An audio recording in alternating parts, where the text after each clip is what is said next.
que si usted fue testigo de un acto de corrupción o usted fue afectado por un acto de corrupción, pues denúncielo, ¿verdad? Que es un acto de valentía y de responsabilidad. Y aquí hay una orientación de cómo hacerlo y se le pone el código QR para que las personas puedan acceder a esa guía.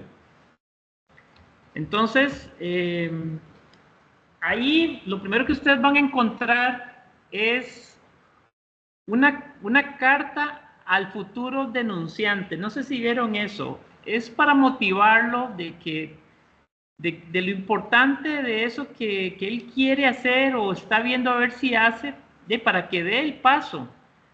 Porque si no da ese paso, entonces no es posible activar la justicia, vamos a seguir con la impunidad y las personas, si dejan de ejercer su derecho, en este caso a la denuncia, el país va para atrás y para atrás. Entonces hay que promover toda una cultura de la denuncia, fomentarla, y eso es lo que quiere hacer esta denuncia, para que la persona sepa cómo hacerlo, cómo protegerse, cómo hacerlo, digamos, de una forma que no innecesariamente no corra riesgos, sino que ponga en autos a las autoridades y se pueda ir desbaratando todo este gran mal y ese cáncer que a veces pues está enquistado en ciertos procesos, ciertas instituciones, ciertas personas muy nocivas.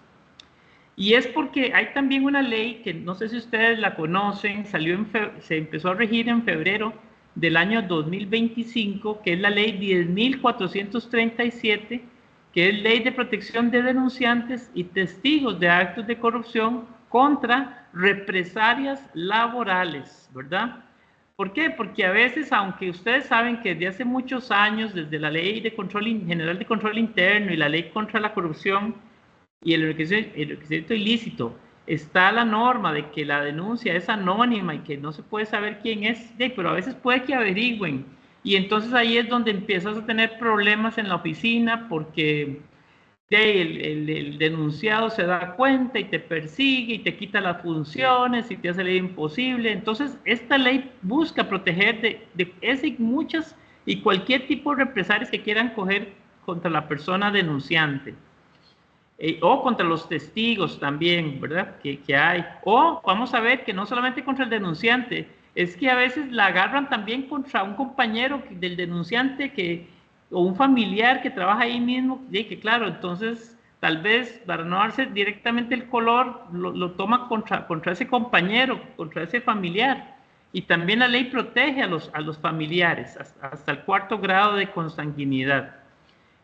Ya se ha dado un caso que se tuvo que ir, fue un caso en el cuerpo de bomberos, en donde la agarraron no contra la persona que denunció, sino contra 2 de sus colaboradores, y ya ellos ganaron la protección de la ley para que cesara, porque el cuerpo de bomberos tiene un sistema en donde pueden despedir libremente, entonces los habían despedido y un juez ordenó que se restituyeran. Entonces ya la ley se estrenó, digamos, por lo menos con ese caso que les estoy diciendo, de principios de este año.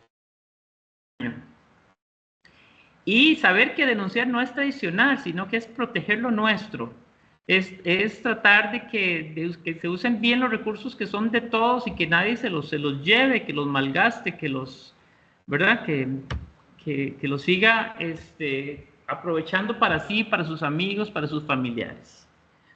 Entonces, pues el denunciante es una persona que informa sobre algún acto de corrupción, ¿verdad? Que él mismo vivió, y el testigo es el que declara de lo que vio o lo que supo, porque puede ser que él se lo contaran, ¿verdad? Es un testigo de referencia que se llama. Pero bueno, si sabe suficientes detalles, también eso sirven de denunciante, porque de alguna manera sabe cuál fue la oficina donde ocurrió, sabe más o menos en qué fecha, sabe más o menos de qué se trató, quién estuvo involucrado. Entonces, con todo eso es suficiente como para que se investigue el asunto si se denuncia, pues, ¿verdad? Ahora, la guía también aborda qué es un acto de corrupción. Esto está definido no por la ley, sino por el reglamento a la ley 84/22, ¿verdad? Pero en general es todo uso indebido del poder público, de los fondos públicos para beneficio propio o de un tercero, ¿verdad? Y bueno, represalias laborales es un perjuicio que pueda sufrir un denunciante o un testigo por denunciar. Y hay un fuero de protección nuevo que se crea en esta ley, así como hay un fuero que protege a la mujer embarazada de ser despedida durante el embarazo, al sindicalista que está ahí en la junta directiva. ¿Me escuchan? Sí. Sí, Sí, ¿Adolfo? señor. señor. Claro que sí. Perfecto. Entonces les decía que, bueno, hay un fuero de protección de manera que si usted está en el sector, esto aplica en el sector público y sector privado. Digamos que estuvieras en el sector privado y fuiste denunciante y entonces después quieren despedirte. Bueno, para que la empresa te pueda despedir, tiene que decirle al Ministerio de Trabajo primero que mire, quiero despedirlo porque esta persona cometió tal falta, que no fue ¿verdad? El haber sido denunciante, sino porque, hey, no sé, tiene un montón de ausencias al trabajo, porque se robó algo, o cosas de ese tipo. Y de previo al despido, el Ministerio de Trabajo, ¿verdad? A través de la inspección laboral, tiene que darle la autorización para el despido, ¿verdad? Y en el sector público, pues también opera lo mismo, ¿verdad? Solo que, bueno, en el sector público ya sabemos que hay un debido proceso, etcétera. Entonces, eso ayuda mucho. Si eso se incumple, entonces es donde se puede acudir a un juez laboral, ¿verdad? Porque como tienen un fuero, se va en una medida cautelar, que es un proceso rápido, para que el juez intervenga y te restituyan, o restituyan a esa persona o a ese testigo. Ahora, ¿qué más habla la guía? Bueno, resulta que, digamos, la guía orienta en cuanto a cuáles son los canales de denuncia, porque después lo vamos a ver, hay encuestas que dicen que no, ¿por qué la gente no denuncia? Bueno, un motivo es porque a veces no sabe dónde. Entonces ahí le decimos, mire, si usted está en el sector público y es testigo o presenció un acto de corrupción, puede acudir a la auditoría interna. Puede acudir también a la Contraloría de Servicios, pero no porque la Contraloría va a hacer la investigación y todo, no. La Contraloría va a direccionar esa denuncia a quien corresponda y te va a ayudar para que entonces se le dé seguimiento y que se sepa que algo pasó con eso. Ahora, si usted tiene desconfianza porque se trata de un jerarca, porque se trata de alguien muy importante en la institución y dice, no, yo no perder el tiempo denunciando ahí mismo, eso no va a parar en nada. Bueno, pues entonces podría ir, ¿verdad? Si tiene que ver con fondos públicos, con presupuesto, con licitaciones, con cosas de ese tipo, ¿verdad?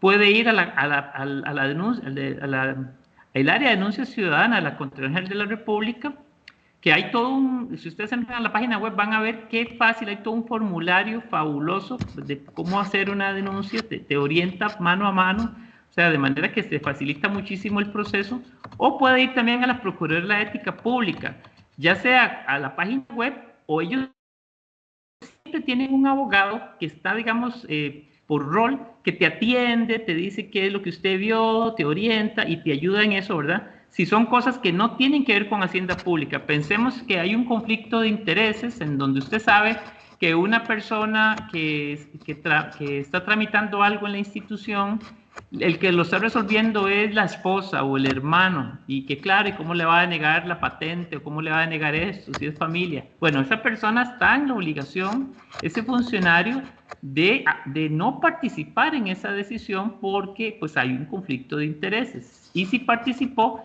pues incurre en ese problema y entonces ese tipo de temas los ve la Procuraduría de la Ética Pública. Por decirles algo, aunque a veces no es tan fácil distinguir qué ve la Procuraduría de la Ética Pública y qué la Contraloría, ahí les pongo un caso que creo que todos podemos entender. Y también, como les decía, esto aplica en el sector privado, pero la ley usa el estándar de la Unión Europea, que dice que tiene que ser empresas grandes, empresas de más de 50 empleados. De ahí copiamos esa misma norma.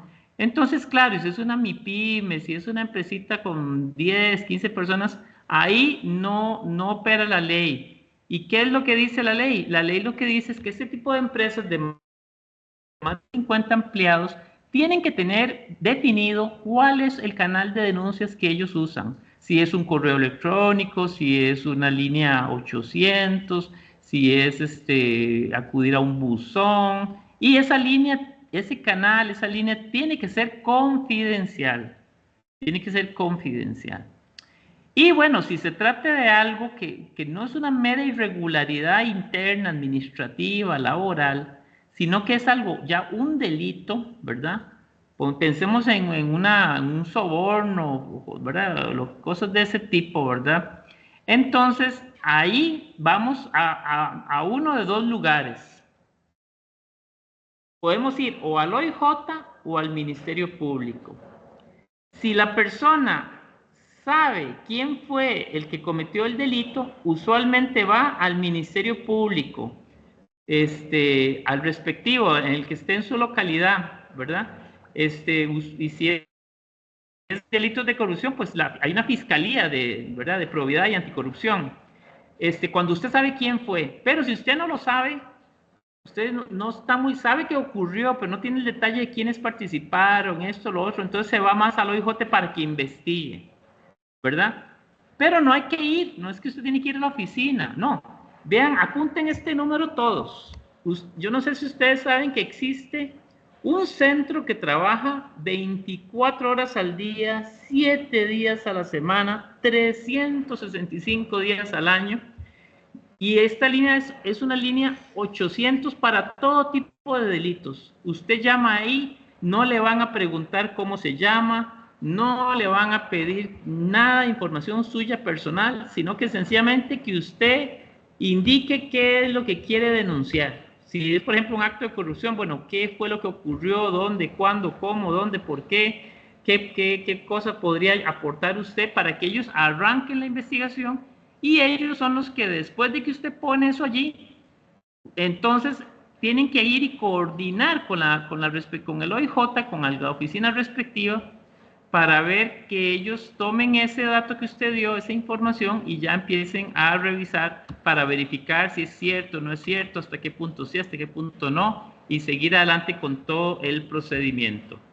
Eso es bien importante lo que hace este centro y ese número telefónico, que es fabuloso, ¿verdad? Que tengamos en Costa Rica ese tipo de facilidad.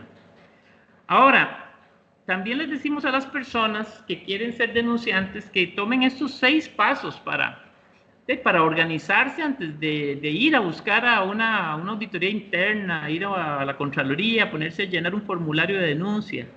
Es que cojan una hojita y se pongan a pensar bien, bueno, ¿qué información tengo? ¿Verdad? O sea, si sucedió tal cosa, ¿eso qué es? ¿Es un expediente de una licitación? ¿Qué expediente será? ¿Tendré por ahí el número?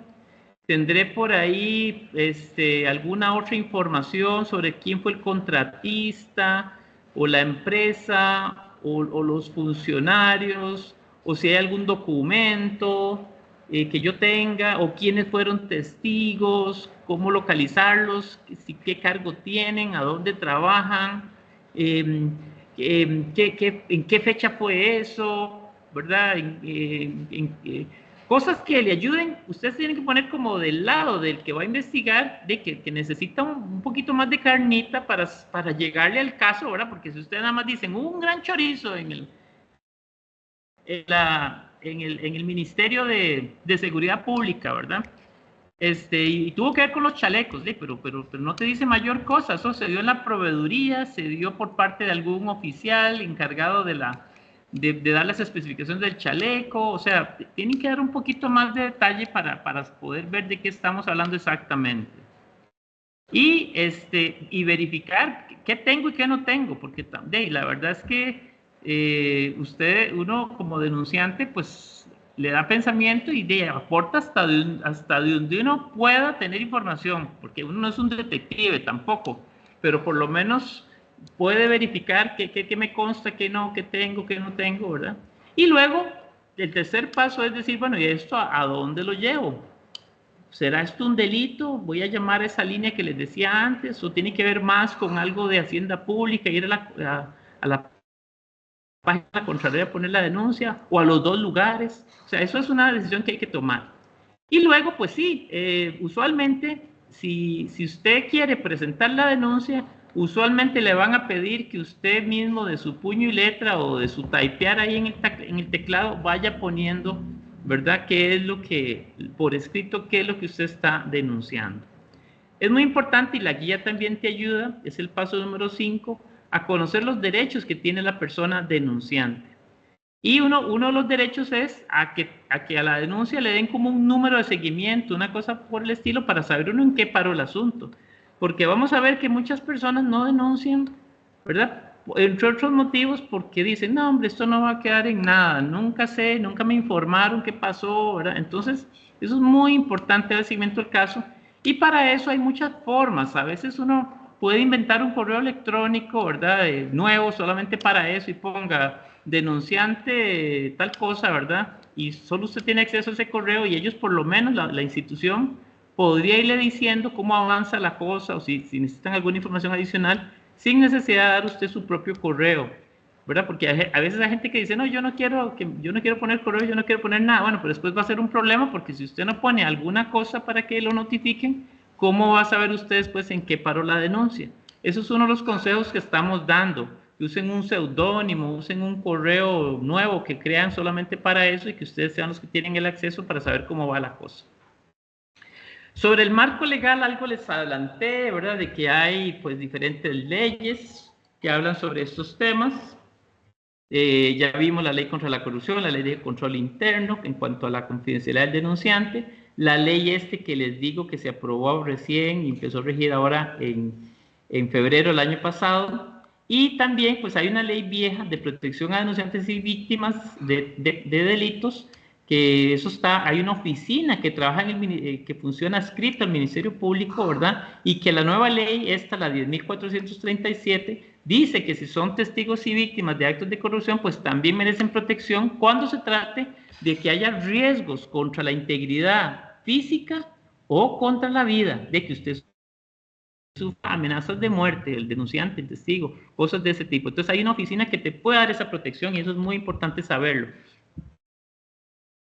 Les decía antes de los diferentes derechos que tiene el denunciante. El número 1 es la confidencialidad de la identidad del denunciante, y hay una sanción para el funcionario que infringe esa confidencialidad. Estando yo en Contraloría, llevé como 3 o 4 casos de este tipo, en donde por descuidos o por yo no sé qué, terminan revelando quién fue el denunciante. Entonces de ahí la Contraloría en esos casos interviene y sanciona a quienes violaron ese derecho a la confidencialidad.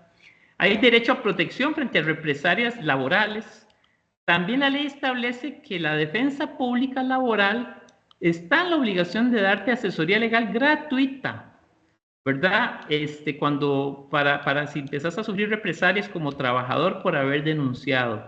Y ahí en la guía viene al final toda la lista de cuáles son esas oficinas que hay por todo el país, para que si alguien está en Nicoya, está allá en Talamanca, está en la zona sur, está en San Carlos, sepa a dónde acudir, viene el teléfono, quién es la persona, el abogado responsable, etcétera. Lo que les decía antes del seguimiento, que haya información sobre los avances de la investigación, elegir cuál es la instancia, la autoridad ante la que uno quiere denunciar, y los canales a utilizar, y que los procesos sean rápidos también, ¿verdad? Que no perdas ahí toda una vida en una denuncia. La guía también tiene algo muy interesante, bueno, se los dejo ahí para que ustedes lo revisen, que puse 3 casos prácticos de alguien que, digamos, sabe de algo que tiene que ver con corrupción, pero empieza a analizar y seguir esos 6 pasos que les estaba diciendo. Hay un caso municipal, uno de una universidad y otro de una asociación sin fines de lucro, y entonces ustedes pueden revisar un poco el tema para que también les sirva de ejemplo de cómo son esos procesos de análisis que hay que hacer, y cómo hacer mejor la denuncia, tomando en cuenta esos elementos que ahí se les da la parte práctica. Esos casos tienen 5 aspectos que se analizan. Primero, se ofrece el contexto del caso, se dan algunos datos de información preliminar, que es la que les decía desde un inicio, bueno, más o menos cuándo se dio eso, quiénes participaron, luego la evidencia, la prueba que hay de todo eso, si hay oficios, si hay un expediente, si hay testigos, y luego cuando ya tenemos todo eso, empezar a valorar, ¿verdad? presento, no presento la denuncia con esto que tengo, o es un mero rumor, o realmente si hay algunos elementos, sería bueno que lo revisen, que lo verifiquen, ¿verdad? Y bueno, ¿ante qué autoridad lo pongo? Y luego, pues, si es así, si queremos denunciar, pues tomar esa decisión y hacerlo. Fíjense que alguna gente tiene temor a veces porque hay una figura que se llama la denuncia calumniosa, pero en la experiencia que yo tengo eso casi nunca ocurre. O sea, la verdad es que el denunciante, la ley lo protege porque se considera que actúa de buena fe, actúa pues con una presunción razonable de que él vio algo raro en el asunto. Entonces, eso yo nunca vi un caso en donde se le revierta el asunto. Así es que esos son temores bastante infundados. Yo no digo que no pueda haber un caso así, pero eso es ya cuando alguien de verdad actuó muy malosamente y le inventa al funcionario un montón de cosas que nada que ver, ¿verdad? Aquí les quiero presentar unos datos de la última encuesta que había hecho la Contraloría y con esto termino. Creo que esta es una encuesta... Sí, dígame. Del 2020, de por qué la gente no denuncia. A veces es porque muchas personas, un 75%, dice que es que desconoce que realmente si hay acciones que hace la administración en favor de la lucha contra la corrupción. Otros, un 79% de los que sí han conocido algún caso, prefieren no denunciar, o sea, solo un 21% denuncia. Y esos que dicen que prefieren no denunciar, un 83% dice porque no sabe cómo hacerlo, un 74% porque desconfía, ¿verdad? Y cosas de ese tipo. Y bueno, lo que les decía, y con esto voy terminando, el centro que atiende denuncias 24 horas al día, los 7 días de la semana, los 365 días al año, se llama el SICO del OIJ, ahí está de nuevo el teléfono, está lo que es la Procuraduría de la Ética Pública, que ahí también está el teléfono, y les puse un código QR en la guía para que también puedan saber cómo hacerlo, digamos, si hicieran por página web, etcétera. Igual en el caso de la Contraloría de la República, o la lista que les decía antes de las 27 oficinas de la Defensa Pública Laboral, si ese denunciante o testigo de corrupción necesita asesoría legal. Entonces, yo quedo hasta aquí y les agradezco mucho y quedo a sus órdenes por si tienen preguntas, ¿verdad? En los minuticos que nos quedan, porque son las 2:30. A Jessica Quiroz y después escuchamos a Muy Jiménez. Adelante. Buenas tardes, don Jimmy. Muchas gracias por el material y toda la información súper valiosa.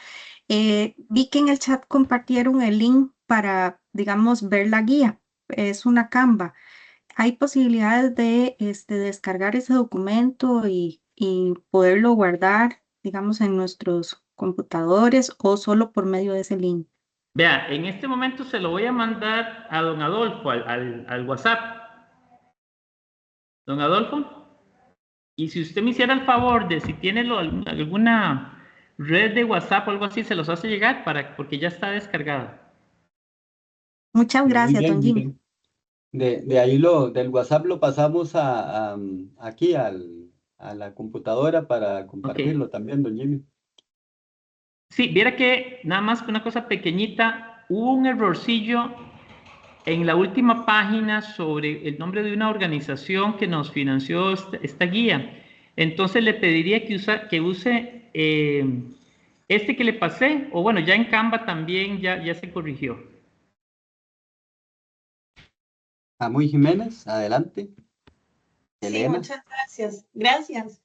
Bueno, agradecerles no solo a don Jimmy por la presentación, sino también por la apertura en el espacio. Yo creo que estos espacios son sumamente importantes y necesarios también. Don Jimmy, en relación a lo que establece la ley de protección a las personas denunciantes y testigos, en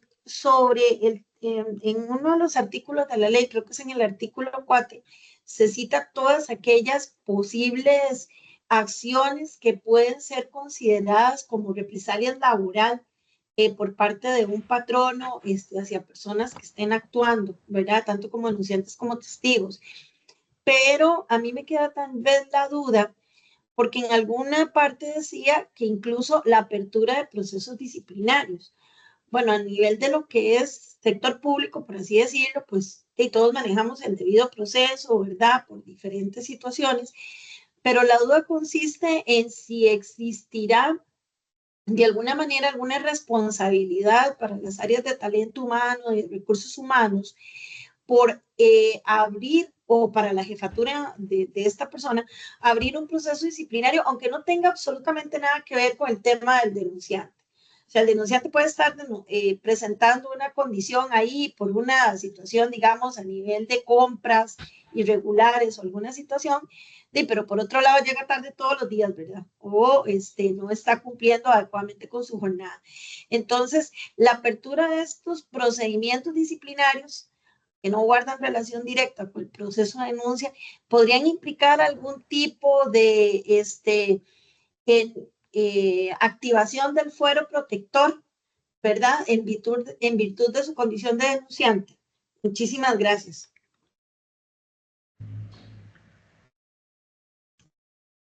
Sí, aquí tengo no es la ley contra la corrupción, sino la que le estoy diciendo, la última que se aprobó, la 10.430. Usted me mencionó el artículo 4.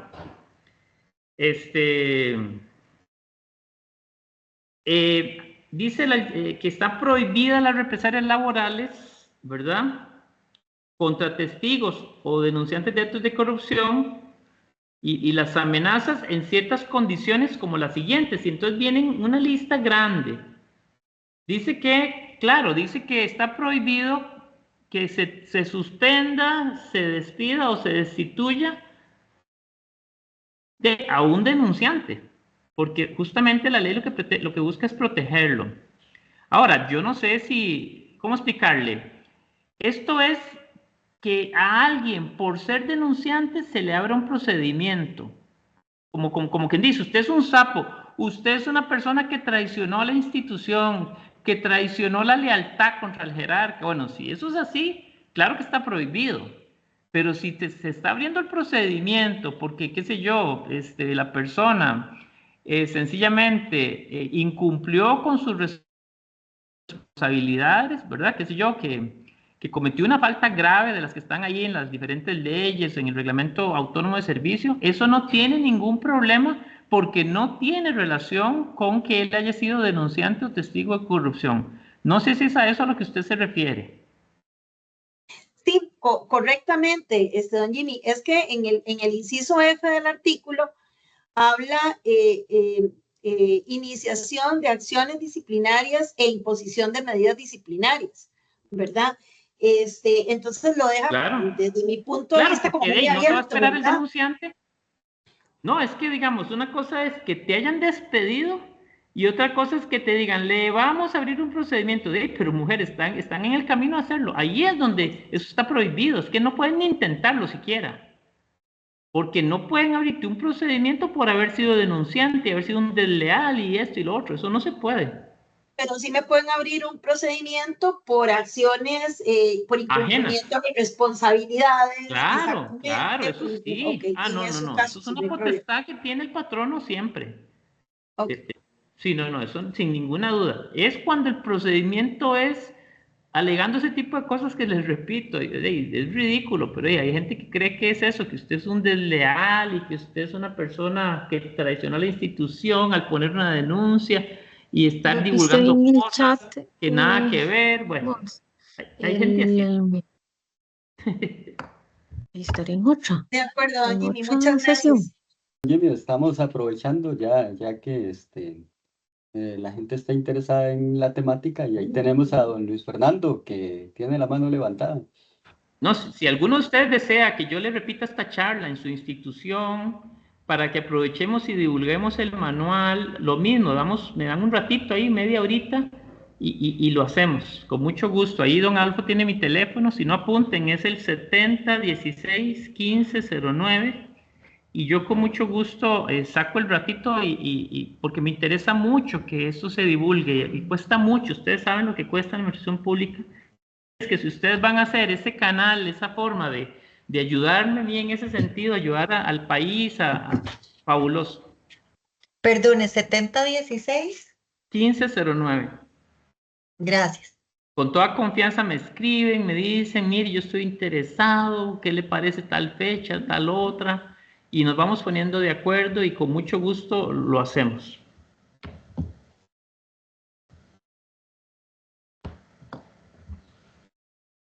Luis Fernando está ahí con silenciado. Buenas tardes, muchas gracias. Sí, un poquito, yo creo que ya casi que me contestó la pregunta. Sí, ¿a qué nivel habían divulgado esta guía, don Jimmy? Yo creo que ya usted me adelantó un poquitito ahí a la pregunta, ¿verdad? Porque yo creo que es Sí, importante. ¿Y cuál es la estrategia, digamos, para que esto se dé a conocer, ¿verdad? Incluso estaba pensando, bueno, en los jerarcas nuestros, ¿verdad? Tienen que tener esta guía, tienen que saber de esta guía, ¿verdad? Un poquito me surgió esa inquietud. No sé si quería o me puedes ampliar un poquitito en el tema.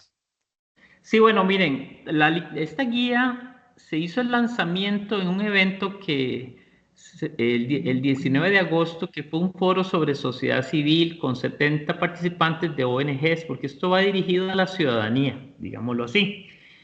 Posterior a eso, yo se la di a la fiscal anticorrupción para que ella la divulgara en todas las fiscalías anticorrupción del país.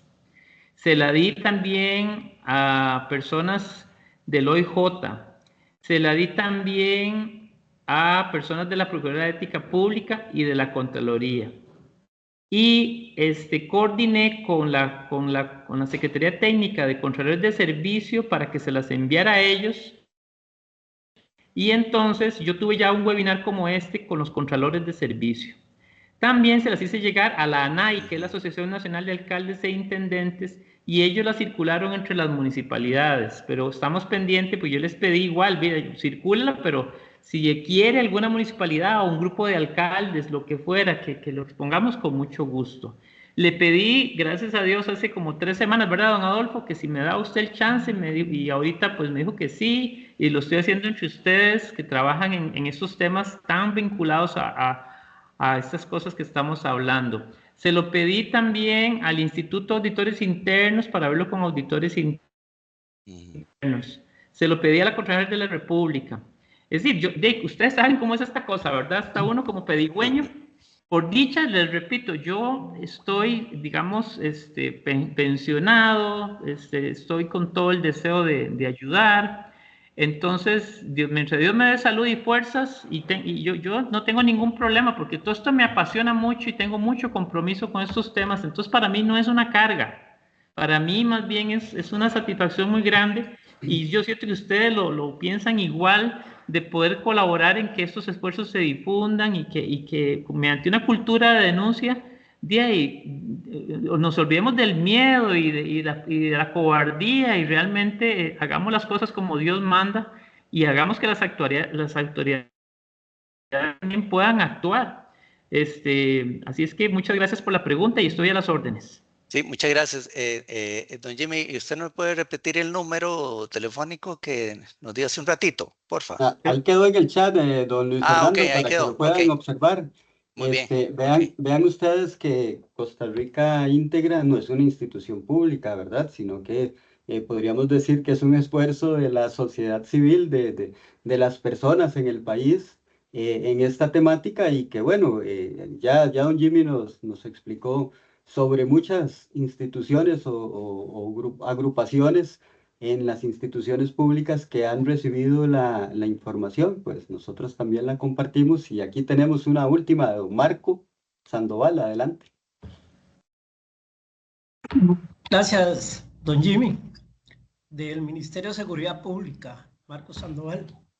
Quería consultarle qué posibilidad, cómo tiene usted la agenda, como para que este tipo de charlita usted la pudiera compartir aquí en el Ministerio de Seguridad. Sí, bueno, les voy a ser franco, compañeros. Yo voy a estar fuera del país casi las 2 primeras semanas, la última semana de febrero, de septiembre, del 28 y regreso hasta el 12 de octubre. Entonces, podría ser en esa semana, las 2 siguientes semanas de octubre, si estoy en el país, así es que puede ser allí, o si no, nos ponemos de acuerdo y vemos, porque estamos en otros proyectos muy interesantes. De una vez les digo, seguramente voy a aprovecharme de don Adolfo para que les gire una invitación. Tenemos una actividad muy especial que sé que les va a interesar mucho, porque es una sorpresa, para el Día Mundial contra la Corrupción, que es el 9 de diciembre en la tarde. Ojalá nos puedan acompañar. Entonces estoy como con muchas cosillas, pero si en esas 2 semanas que les acabo de decir, alguno de ustedes me necesita, con mucho gusto. Si no, lo dejamos para mejor después de las elecciones, porque la gente está como en otra cosa. Sí, señor. Ahí le voy a estar escribiendo y nos ponemos de acuerdo, porque sí siento pues la necesidad y es muy importante este tipo de mensaje, ¿verdad? Este tipo de conocimiento, principalmente en algunos sectores de nuestra sociedad policial, donde se dan muchos actos de corrupción por el manejo que tiene el mismo narcotráfico al interno de las instituciones, a lo interno del país. Entonces es muy importante pues ir llevando este mensaje, ¿verdad? E ir viendo, porque muchos compañeros se dan cuenta y no tienen las herramientas o no saben cómo hacerlo para denunciar e ir cortando esto de raíz, porque tiene en realidad en un problema muy grande. Muchísimas gracias, don Jimmy. Gracias, don Adolfo. Sería fabuloso, me encanta que lo hagamos con la policía, porque esos son como de los primeritos que tienen que estar alineados y limpiar todo lo que haya que limpiar ahí lo interno, para que así puedan limpiar todo lo demás.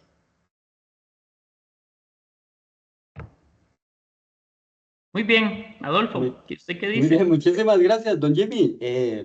Muy agradecido con la información, un gusto tenerlo hoy, después de mucho tiempo, con nosotros acá en el sistema. Sí, muchas gracias, de verdad. No sé si muy hay alguien de la interesante el tema. Contraloría. Ahí está, bueno, conozco a Ruth, que es del Servicio Civil, que trabajé por ahí, pero bueno, mucho gusto a todos. Igualmente, don Bye. Jimmy. Muy bien, un gran agradecimiento a don Jimmy Bolaños, que nos ha dado esta valiosa información, que es un esfuerzo, como les mencionaba, ¿verdad?, de la sociedad civil para todos nosotros. Vamos a lo siguiente. Tenemos otra charla corta también, sobre otro tema relacionado con el fraude. Y para bueno, la primera pregunta para ustedes no la tienen que contestar, no tienen que escribir en el chat, nada más se la dejan ahí en su memoria, que ahora lo vamos a retomar luego. ¿Creen ustedes que cometer un fraude es algo inmoral? O sea, ¿ustedes consideran que cometer un fraude es una falta a la ética, es inmoral? Y esa es una pregunta de respuesta corta, digamos, o sí o no, ¿verdad? Ahora más tardito vamos a retomar la respuesta a esa pregunta. Pero bueno, antes de hablar de fraude y cómo prevenirlo, que es lo que vamos a tratar ahora, es importante enmarcarnos aquí en estos conceptos que siempre recordamos en estas actividades. Y es que eh, definitivamente, pues la ética se encuentra presente ahí en nuestras vidas y acudimos todo el tiempo a una serie de frases que nos acompañan en nuestro diario vivir, en nuestro interactuar en las instituciones en las que trabajamos y en otras también, porque no solo somos funcionarios públicos que servimos, sino también somos usuarios de otras instituciones públicas. Y entonces, ¿han escuchado ustedes frases como, es que en esa institución hace falta ética porque es que ahí hacen las cosas mal o hacen cosas malas? O frases como, mira, es que no es ético el cobro tan alto que nos hacen por ese servicio público. O esto que dicen es lo mínimo que se le puede exigir a un funcionario público para que sea ético.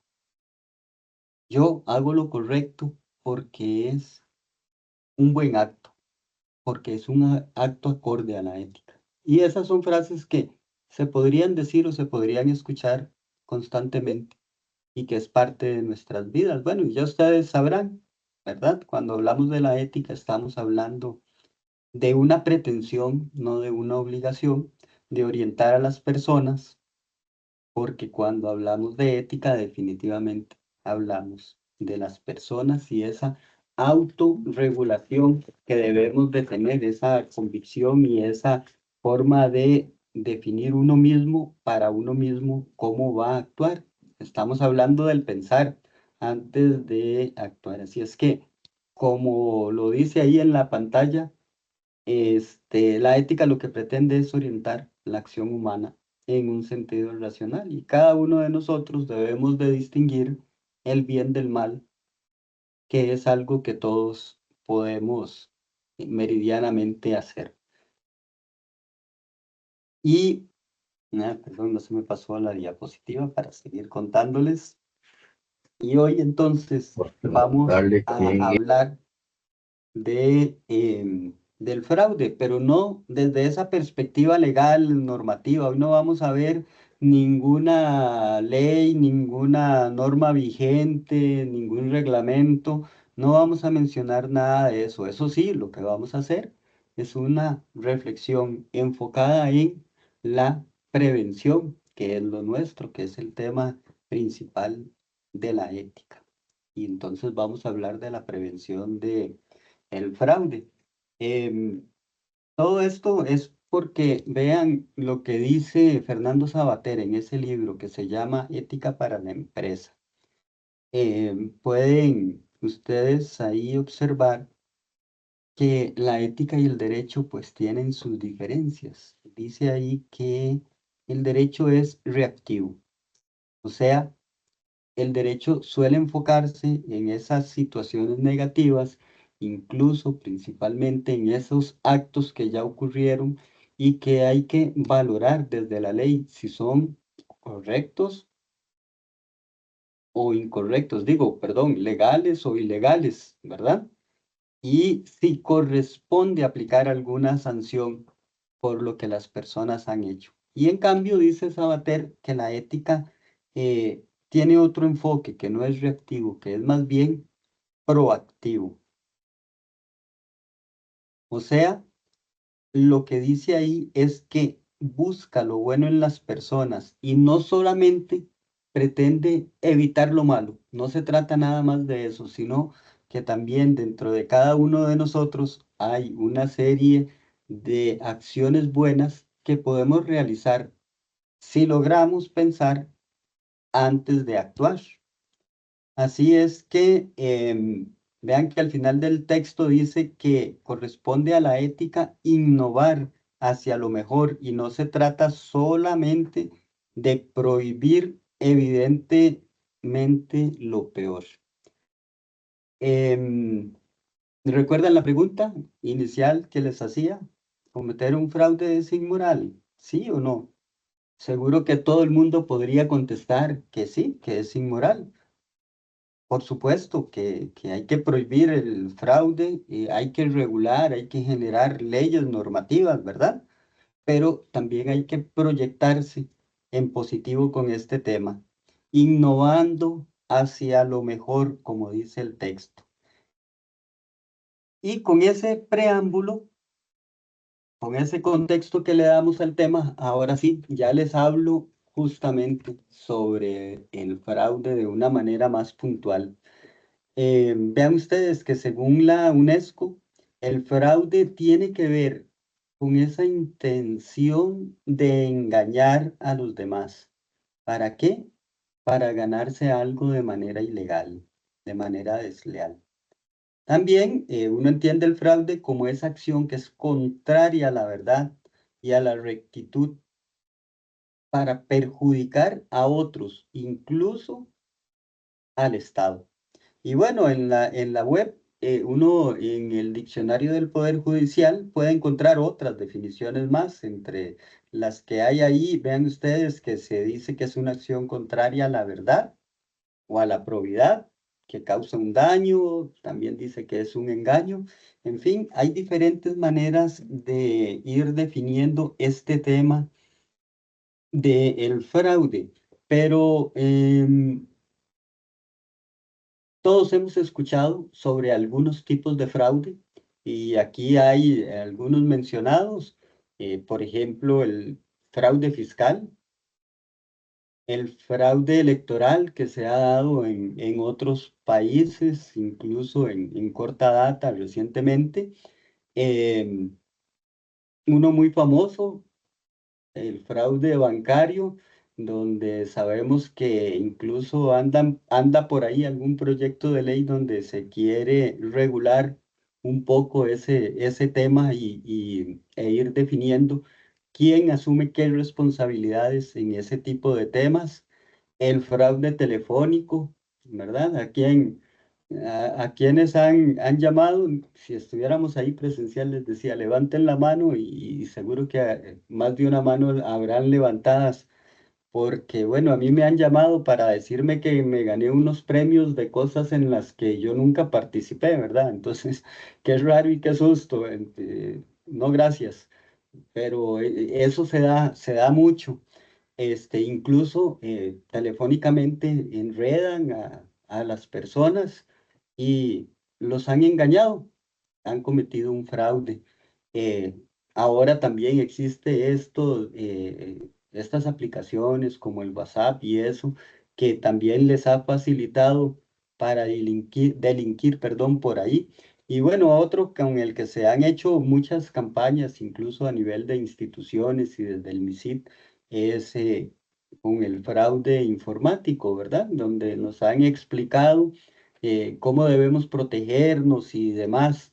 Así es que en cuanto a los tipos de fraudes, hay diferentes, algunos para nosotros pueden ser más conocidos que otros, pero yo diría para mí que el fraude tiene forma de ladrón, ¿verdad? Tiene la administración pública, incluso hasta podría adoptar la forma de una dádiva, lamentablemente. Esto para darle alguna forma a este tema del fraude. Y vean ustedes que uno se pregunta, ¿y por qué? O sea, ¿se da uno cuenta de algún fraude? No sé, sea porque fue testigo de algo que ocurrió, porque se enteró en medios de comunicación, porque leyó un informe de auditoría donde eh, vio algo relacionado con eso. No sé, existen diferentes formas de darse cuenta también de los fraudes y uno se pregunta por qué lo hacen. O sea, vean, yo en 28 años en la administración pública, más otros tantos en la empresa privada, pues he visto cómo hay personas que se enredan en fraudes y la verdad es que terminan perdiendo más de lo que ganan. Eh, y recuerdo hace algunos años una persona que hizo una falsificación, falsificó unas incapacidades y esa persona terminó siendo despedida. Recuerdo a personas de departamentos financieros que se metieron en unos enredos, no sé, por unas botellas de licor que no sé cuánto pueden valer, pero no creo que valieran más que el trabajo que tenían y que por la misma presión social, recuerdo alguna persona que terminó renunciando al trabajo. Por eso, a un puesto profesional, no sé, por haber recibido ahí algunas cosas que a uno lo sorprenden realmente. He conocido personas que de verdad que uno ni se imagina que pueden estar metidos en estas cosas y seguro que esos son los mejores, ¿verdad? Porque son los que más engañan. El asunto es que uno se pregunta, ¿y por qué? ¿Y por qué lo hacen? ¿Y qué los motivará? Y para eso, pues existe una teoría. Este criminólogo, Donald Cressey, no solamente es criminólogo, también es sociólogo, y él desarrolló esta teoría que se llama el triángulo del fraude. Y él explica ahí por qué o cuáles son las motivaciones de las personas para cometer ese tipo de actos, ese tipo de cosas. Bueno, ahí, perdón, por aquí estoy leyendo en el chat y entonces me agregan a lo que les mencionaba, que también hay un fraude ambiental que se refiere a actos, omisiones intencionales que resultan en daños al medio ambiente. Y bueno, hay una persona que también nos cuenta una muy triste experiencia que tuvo. Lo primero que está ahí, la oportunidad, esa es una de las cosas que están en ese triángulo. Lo primero, la oportunidad. Este factor se da muchas veces por los bajos niveles de control interno en las instituciones. Y es que vean, las personas que son deshonestas se aprovechan de las circunstancias para cometer sus fechorías. También se pueden aprovechar de que hay un compañero nuevo en una oficina, de que hay alguien que no sabe mucho de un tema, de que de repente alguien sacó vacaciones o un permiso o qué sé yo, esas cosas y dicen, aquí está la oportunidad. Y entonces se van a hacer trámites y aprovecharse de la poca expertise de algunas personas. Están esperando eso, ¿verdad? Están esperando que el compañero se ausente para aprovechar esa oportunidad de delinquir. Incluso también encuentran una oportunidad cuando los sistemas no tienen la seguridad suficiente o los sistemas están fallando, qué sé yo. Algo ahí un poco loco. eh, que, que el sistema de vacaciones, en vez de rebajar las vacaciones que yo pido, me suma más vacaciones. Y esos son los primeros que salen corriendo a atender a hacer esas boletas, ¿verdad? Se aprovechan de todo. La oportunidad está ahí y no la dejan pasar para delinquir, para hacer lo incorrecto. Así es que, como se puede observar, quienes cometen el fraude por oportunidad son verdaderos predadores. Se aprovechan de todas las oportunidades, estas para mencionar algunas, pero quienes viven en ese mundo encontrarán muchas oportunidades donde uno inocentemente no las logra ver. Ah, sí, ahí vamos a estar viendo el triángulo en varias ocasiones. La presión es la siguiente. Vean, si una persona tiene problemas económicos, de salud o algún otro problema que necesita solventar con dinero o con otros, aprovechándose de otras cosas, lo van a hacer. Ojo, cuando uno habla de esto de la presión, que es una posible causa por la cual se cometen los fraudes, no significa que todas las personas que tenemos deudas en los bancos, ¿verdad? Eh, somos personas que vamos a realizar un fraude. Esta es una teoría que busca encontrar cuáles son las motivaciones. Entonces, em, aquí estamos hablando no de ustedes, sino de esas personas a las que solo les importan ellos mismos, a que le dan poca importancia a los demás. Y mientras sean ellos los que están ganando, no les interesó lo que pasó con todos nosotros. Cuánto nos afectaron, como la compañera que nos escribió ahora ahí, eso no es importante. Incluso pensaría yo que ni tan siquiera les importa o les preocupa mucho el tema de las sanciones. Recordarán que hace algunos años la gente iba a la cárcel hasta por 25 años y eso lo cambiaron y la gente empezó a ir a la cárcel hasta por 50 años. Y adivinen qué, se redujo la criminalidad con eso. Seguro que en el país ha estado ocurriendo lo contrario. Así es que, por eso es que hay que abogar por algo más que las leyes. O sea, bien, las leyes son necesarias, hay que regular las malas conductas y hay que sancionar y ser severos, ¿verdad? No es que no haya que serlo, sí, pero hay que sumarle a la ley algo más. Hay que sumarle algo más, eh, y diría yo que es la formación, la conciencia de las personas y abogar a los valores que cada uno de nosotros tenemos para mejorar en algunas de las cosas. Con esto de la presión, se puede uno encontrar con diferentes ejemplos, ¿verdad? No sé, en mi casa estamos acostumbrados a 2 salarios y resulta que uno de los dos se quedó sin trabajo y bueno, ups, más presión económica y nos gusta llevar nuestro estilo de vida y, ¿verdad? Y darnos nuestros lujos y nada de eso es gratis. Bueno, hay que ir al médico y no tenemos los recursos, pero podría ser que se pueda solucionar de mala manera el asunto. Y esos pensamientos se les pueden venir a estas personas, ¿verdad? Quiero ayudar a alguien, no sé, tengo a un familiar con un problema porque tiene, tiene que pagar la casa y si no hace un pago se la van a quitar y a ese familiar, no sé, mi mamá, mi hermano, mi hijo, yo lo quiero tanto y lo tengo que ayudar y entonces caigo en la trampa y hago lo incorrecto. A eso es a lo que se refiere la presión en este caso.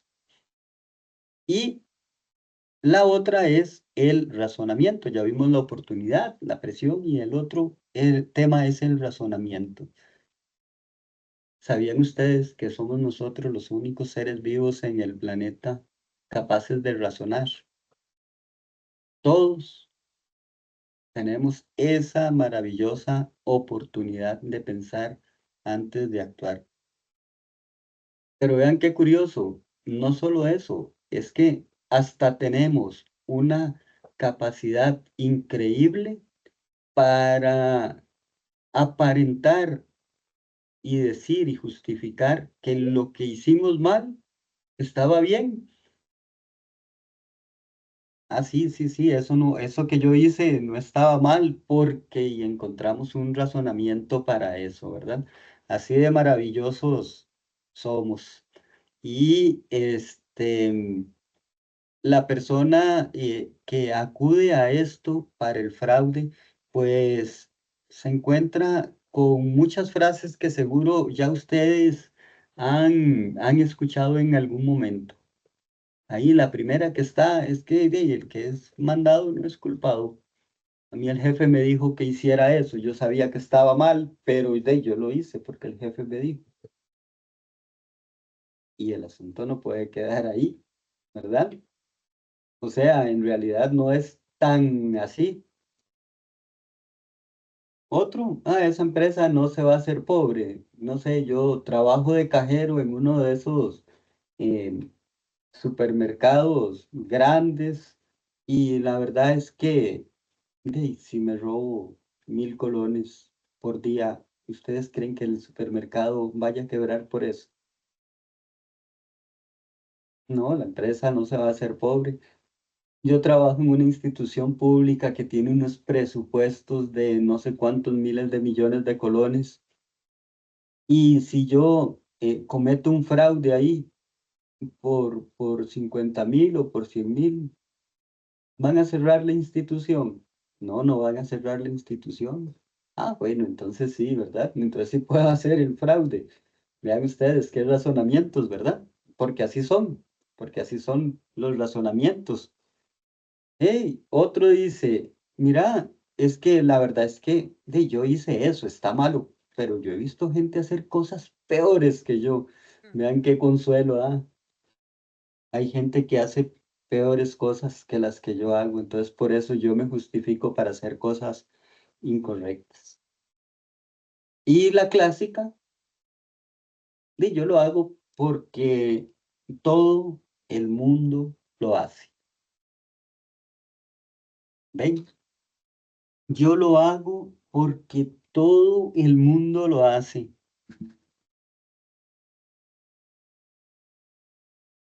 Y vean ustedes qué interesante. Aquí es a donde tenemos que cambiar el chip, tenemos que cambiar la mentalidad.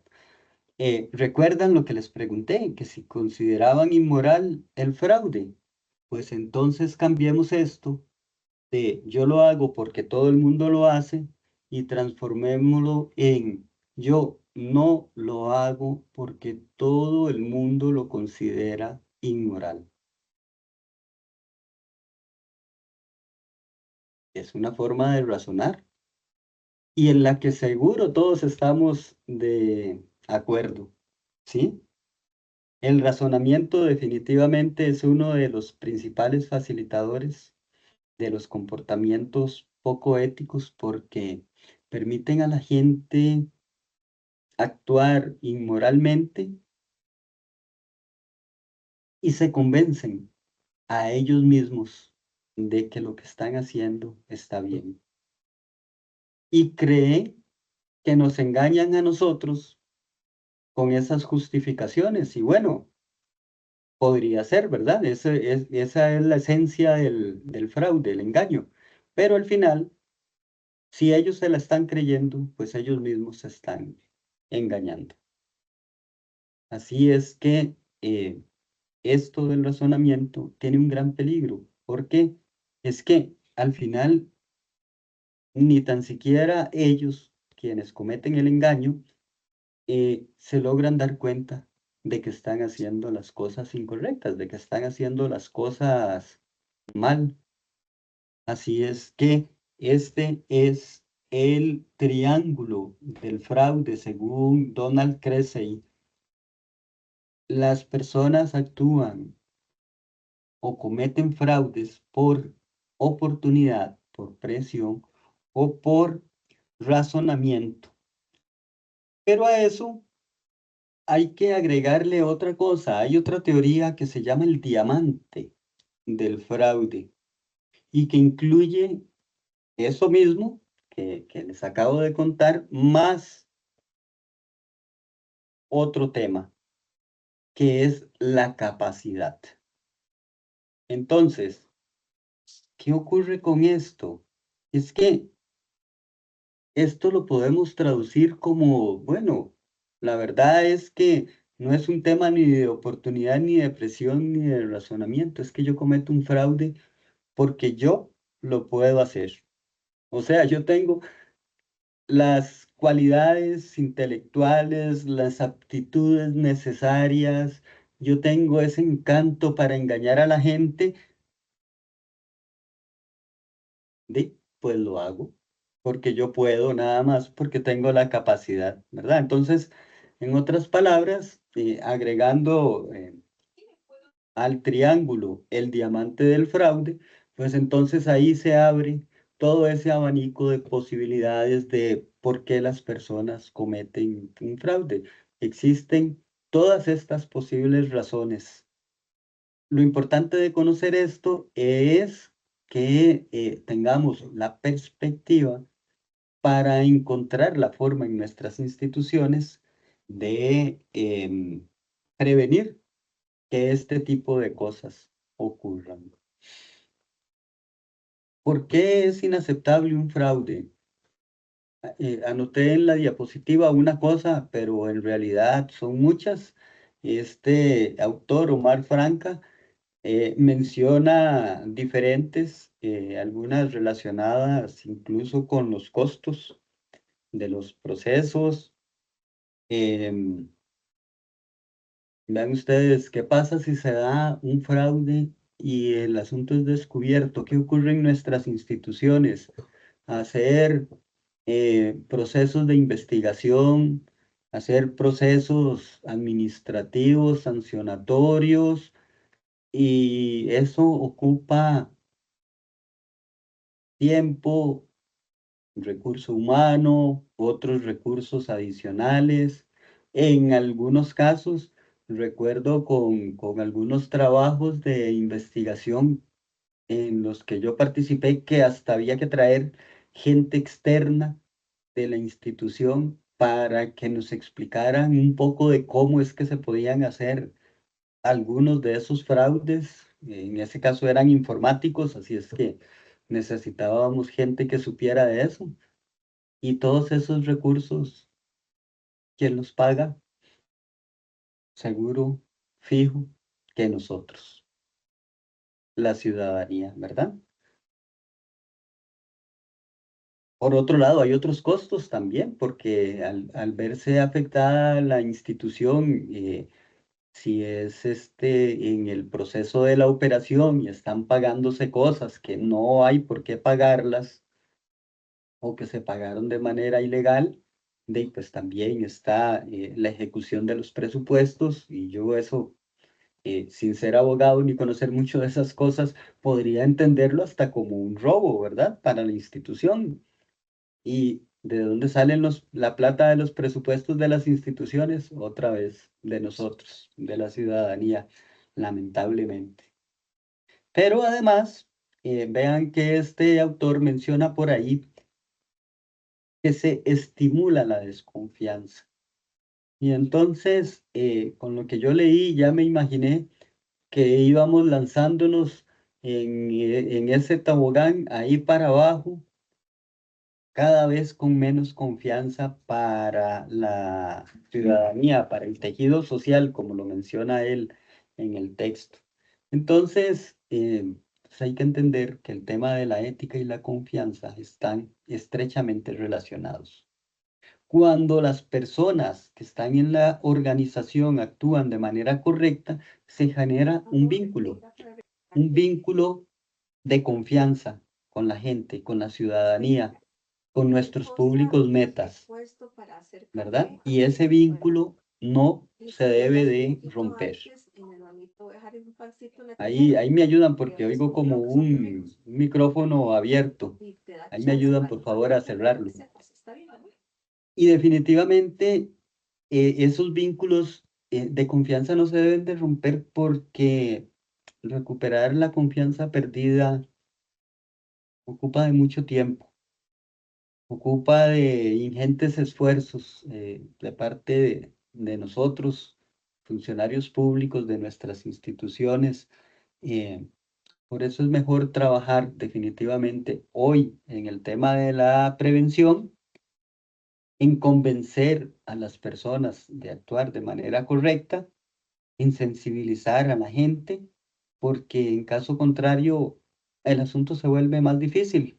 Es más difícil que la ciudadanía después vuelva a confiar en nosotros, en nuestras instituciones públicas. Así es que tenemos que ver este tema de la prevención como una inversión para todos, para todas nuestras instituciones, para el país. Por eso, para luchar contra la corrupción, se propone desde la perspectiva de la prevención, ¿verdad? Sin entrar mucho al tema de las leyes, pues algunas posibles soluciones, algunas propuestas que con esto vamos cerrando esta actividad. La definición del marco ético institucional, ustedes sabrán en qué consiste eso. Les pedimos desde la Comisión Nacional de Ética y Valores a las comisiones institucionales de ética que trabajen en la definición de valores de manera participativa en sus instituciones, para que esos valores orienten a las personas en su buen actuar. Les pedimos dentro de ese marco ético también que tengamos códigos institucionales de ética, que no son códigos que sancionan, que no son normativos, que lo que buscan es generar compromisos en las personas, y que esos códigos también se conviertan en guías de conducta para las personas que están en la institución. les pedimos que se elabore también una política en gestión ética, ¿verdad? Que no es solamente ese enunciado bonito, porque, bueno, uno puede decir, nuestra política en gestión ética es que nosotros en la institución somos los más éticos de toda la administración pública y no sé, tal vez ahí se puede uno inspirar, pero eso, ese enunciado, poco nos va a colaborar en nuestras instituciones. Se requiere de algo más. Y entonces por eso cuando hablamos de la política en gestión ética, desde la Comisión Nacional de Ética y Valores, estamos hablando de una política construida con base en los diagnósticos que se han realizado en la institución y que vayan acompañados de un plan de acción. De un plan de acción de mejora para mejorar los problemas que nos encontramos en la institución. Pero mejorar los problemas no desde la perspectiva de que sancionemos a los culpables o veamos a ver quién tuvo la culpa de qué hace un año, 5 años o 10 años atrás. No, eso tendrá que desde el derecho hacerse, posiblemente, pero la propuesta nuestra en la política ética es, bueno, ya que nos ocurrieron las cosas, escarmentemos por cabeza propia y por cabeza ajena también, ¿verdad? Y entonces eh, veamos de qué manera propiciamos lo que se necesita en la organización para que esos problemas ya no se nos repitan en el futuro. En eso consiste la definición del marco ético, en tener valores, un código de ética, y una política en gestión ética acompañada de un plan de acción de mejora. Fortalecer el control interno, obviamente, eso es necesario. Vean que cuando nos encontramos con gente que es de naturaleza fraudulenta, pues de ahí, se generan controles y ellos encuentran la forma de brincarse los controles. No, yo no tengo ni la menor idea de cómo lo logran, cómo son tan creativos y lástima que desperdicien la creatividad así. Entonces nos obliga la administración otra vez a crear nuevos controles y ellos otra vez buscando cómo se los saltan, ¿verdad? Pero hay que estar constantemente actualizando y fortaleciendo el control interno en nuestras instituciones, levantar procedimientos que tomen en cuenta aspectos éticos. Cuando se va a hacer un procedimiento, en términos generales, yo podría decir de que siempre los aspectos éticos están ahí y uno siempre espera dentro de ese procedimiento que hayan los controles, que hayan los comportamientos adecuados, pero bueno, la idea en esto es hacerlo de una manera consciente, que sepamos que dentro de ese paso a paso se tiene en consideración el comportamiento humano y que eso pueda servir también como una guía para las personas, no solamente en el paso a paso del procedimiento, sino como una guía de comportamiento para la gente. Capacitar, por supuesto, ¿verdad? Capacitar, como pueden ver ustedes, no es el primer punto ni es la única solución a todos los problemas de la institución, pero en algo va ayudando también el tema de la capacitación en este tipo de temas, buscando sensibilizar a la gente y igual que divulgar mediante correos, afiches y otros medios que hayan en la institución. Sabemos que hay instituciones que son muy creativas y que hacen actividades interactivas con su gente y que eso ayuda mucho a interiorizar este tipo de temas de, de una manera lúdica, de una manera bien interesante. Y bueno, eh, incluí al final, a propósito de la charla anterior que tuvimos, facilitar y promover en la institución la posibilidad de la denuncia, ¿verdad? Para no dejar este tema por fuera, Las comisiones de ética no son canales de denuncia, pero en las instituciones deben de haber los canales de denuncia. Don Jimmy nos habló sobre una interesante guía, una propuesta desde la sociedad civil con respecto a esto. Y bueno, y recordar que nosotros, como funcionarios públicos, tenemos la obligación, tenemos el deber de denunciar. Así es que el tema no puede ser ajeno a nosotros, y aunque no seamos en las comisiones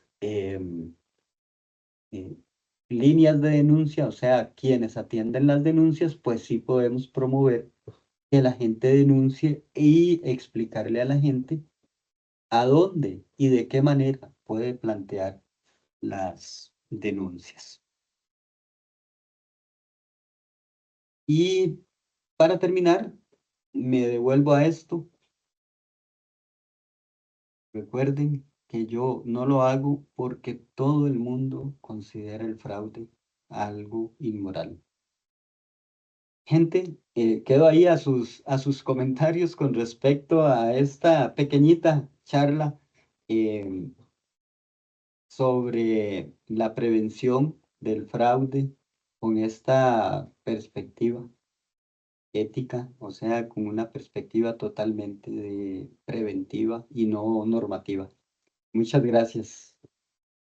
Si tienen ahí algún comentario o alguna consulta, con todo gusto. Don Adolfo. Adelante, Elena. Sí, muchas gracias. No, nuevamente reiterarles el agradecimiento por el espacio. Yo siento que estos espacios son muy, muy necesarios.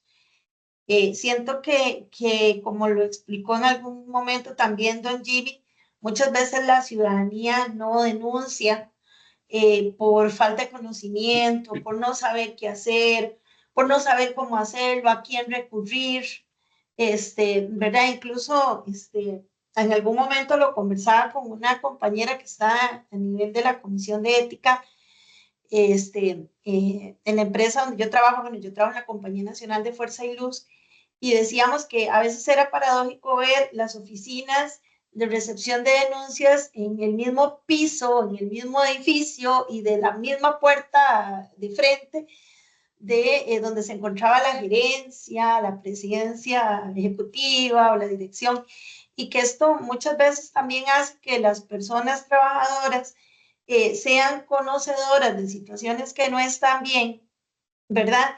Y que no se atreven a ir porque se sienten que van a salir encasillados, ¿verdad? Que ya les van a poner como un asterisco.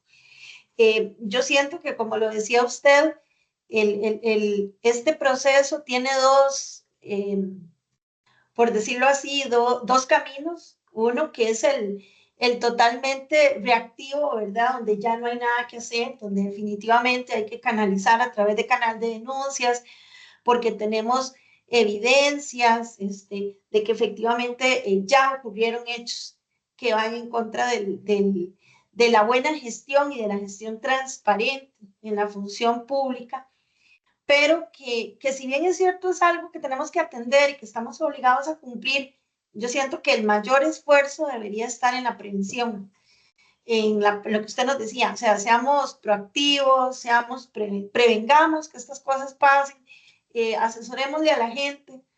Dice un dicho que las cárceles y el infierno están llenos de buenas intenciones. Asesoremos a la gente para que la gente no caiga en ¿cómo se llama?, en incumplimientos de manera inocente que puedan afectarles a nivel personal y afectar a las instituciones. Entonces yo creo que viene un trabajo muy importante y muy comprometido de todos los que estamos acá y los que no están en esta charla, pero sí de trabajar en la prevención y en la educación de las empresas y de todos los que vienen atrás de nosotros, ¿verdad? Para evitar y que algún día los canales de denuncia no tengan que estar reportando que recibieron absolutamente nada, porque la gente está educada, la gente está preparada y sabe cómo actuar de la mejor manera. Entonces, agradecerle el espacio y me parece que esto es algo que a nivel de la administración deberíamos seguir promoviendo y deberíamos ir propiciando. Muchísimas gracias. Igualmente, Elena, muchas gracias. De mi parte, agradecerles la asistencia a esta actividad del día de hoy y nos vemos pronto.